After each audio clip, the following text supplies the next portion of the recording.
Baga bara 2018 ni ga'ee nagaa akkam jirtu daawwattoota kee. Guyyaa har'aa kan ilaalu waa'ee kadhataati. Kadhaan gosa waaqeffannaa keessaa isa tokko yoo ta'e kutaa isa cimaa baay'ee barbaachisoo ta'edha. Kadhanni kitaaba qulqulluu keessatti iddoo hedduutti ibsame. Haa ta'u malee kadhaan irra caalaa kan ibsame ergaa warra Efesoonittidha. Keessattuu ergaa Efesoon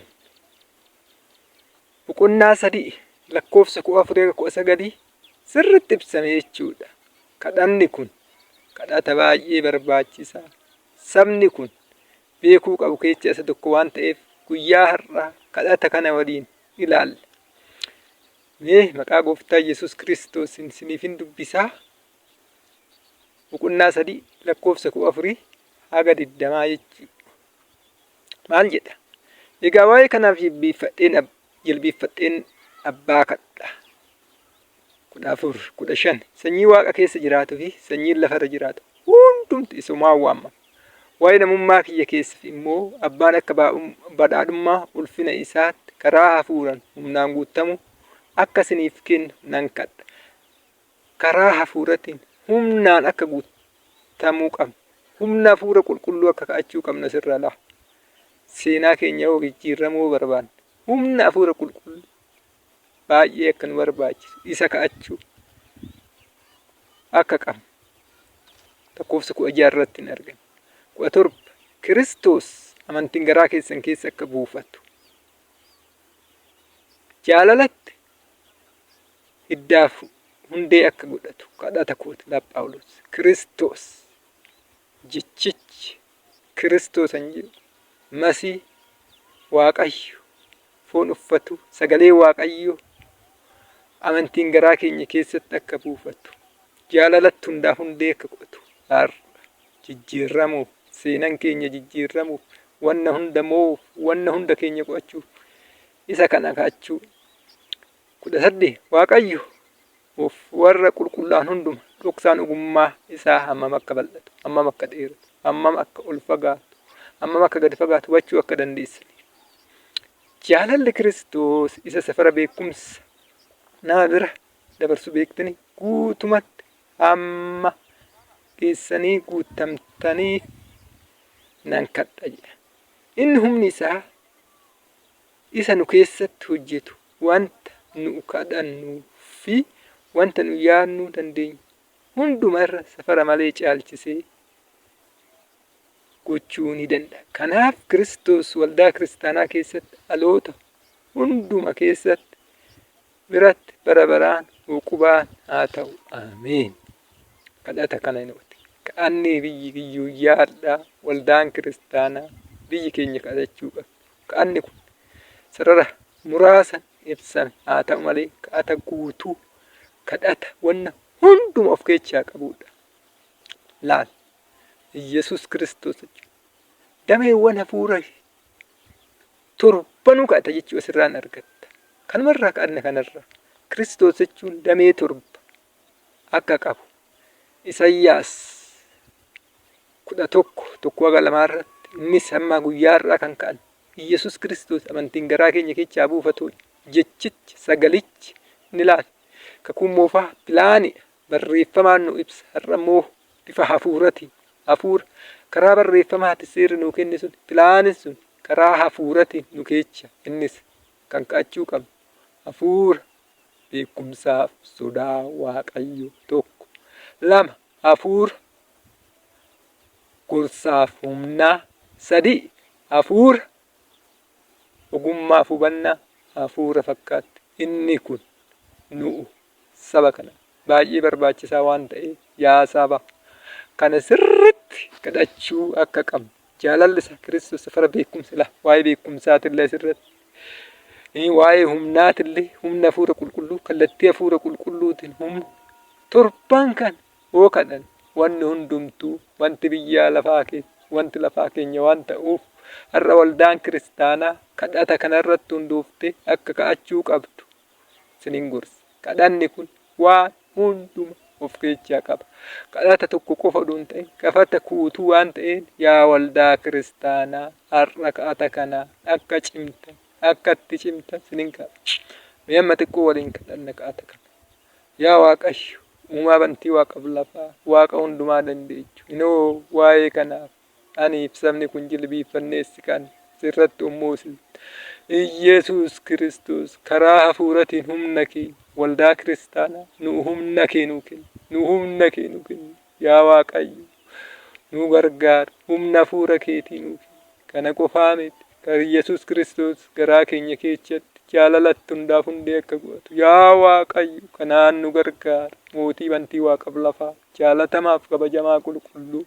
Yaa Waaqayyo hafuurri kee hafuurri ogummaa hafuurri kee hubannaa. Yaa Waaqni beekumsaaf sodaa Waaqayyoo nu keessa akka kallattii hafuurati. Hafuurri beekumsaaf sodaa Waaqayyoo hafuurri gorsaaf humna hafuurri mul'atu dhoksaawwan argu tokkoon nurratti dhangala'a. Gooftaa bantii waaqaaf lafaa kan taate jaalatamaaf kabajama hafuurri kee inni ogummaaf hubannaa nuu kennu nu keessatti saba kana keessatti yaa angala. Kanaan nu gargaari gooftaa bantii waaqaaf lafaa.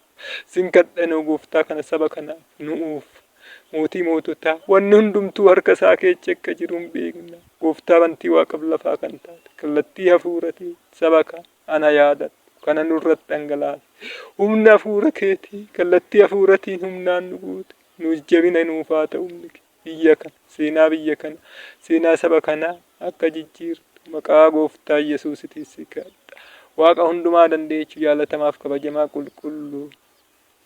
Lammaaf isinii haa galu. Inni kun waan hundumaa akka of keessaa qabu. Maaliif xiyyeeffanneetu jijjiiramuu hoo barbaadde? Waldaan kiristaanaa jijjiiramuu hoo barbaadde? Kadhata kana halkanii guyyaa irra deddeebiin ta'u. Sababni irra deddeebiin jalaan taaneef kadhata kanarratti safara beekumsa namaa kadhanni kun daangaa hin qabu. Guyyaa guyyaan agumatti dhiyaatu daangaa malee beekumsi isaa daangaa hin qabu. Laal namni tokko aguma xiqqoo kadhate beekumsi isaa xiqqaa aguma kadhatu guddachaa fakkaatti. Daangaa Yesuus Kiristoos waan ta'eef Yesuus Kiristoos bira immoo nu dhiisi. Phaawulos geenye. Phaawulos waga Yesuus Kiristoos kallattii sanitti fiigicha isaan xumur nu ulaa fiigicha kan halkanii guyyaa hoo ka'an daangaan dabaru. Irra deddeebii waan hin taaneef yaa waldaa kiristaanaa kadhata kanaa halkanii guyyaa akka kadhattan sinin gorsa. Kana kadhattan jechuun immoo wanta bantii waaqaa wanta bantii lafaarra akka kadhattan Efesoon 1:3 irraa kaaseetoo waliin ilaallan mala. Maal jedha Efesoon 1:3 irratti kaasee yommuu dubbistu 1:3 irraa karaa Kiristoos eebba hafuuraa argachuu jedha mata dureessaa.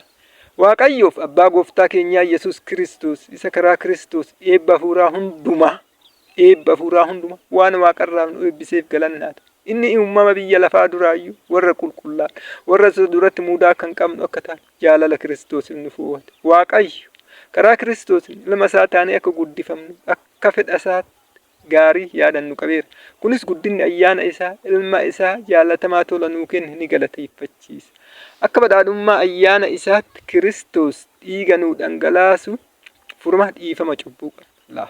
Dhiifama cubbuu furamu dhiiga Yesuus Kiristoos dhiiga keenya laphee Yesuus laphee keenya godhachuu akka qabu.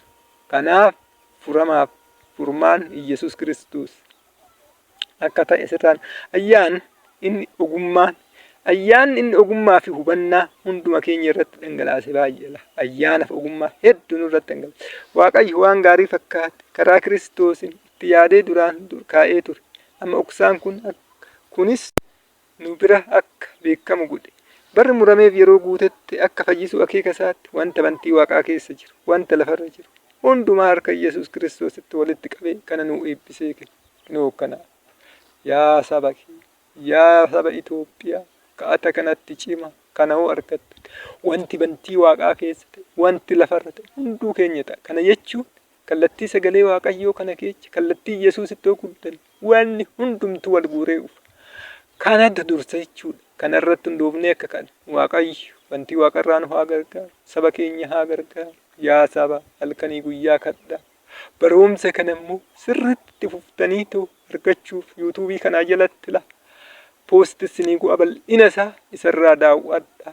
Kanaaf yaa saba kee sabiskiraayib sheerii gochuu hin dagatinaa. Dhaabbanni kun yuutuubiin kun guddaa ta'ee sagalee waaqayyoo akka irratti barsiisu gooftaa bantii waaqaaf lafaan ta'e kana jaalatamaaf kabajamaa qulqulluu guddachuusaa hin oolu garuu akka saffisee guddatu na gargaara. Waan kana hundumaa gootaniif waaqayyo isin haa eebbisu. Ayyaana isaa araaran ayyaana isaati isiniif haa yaadatu. Galanni ulfinni isaaf haa ta'u. Maqaa gooftaa Yesuus Kiristoos. Ameen.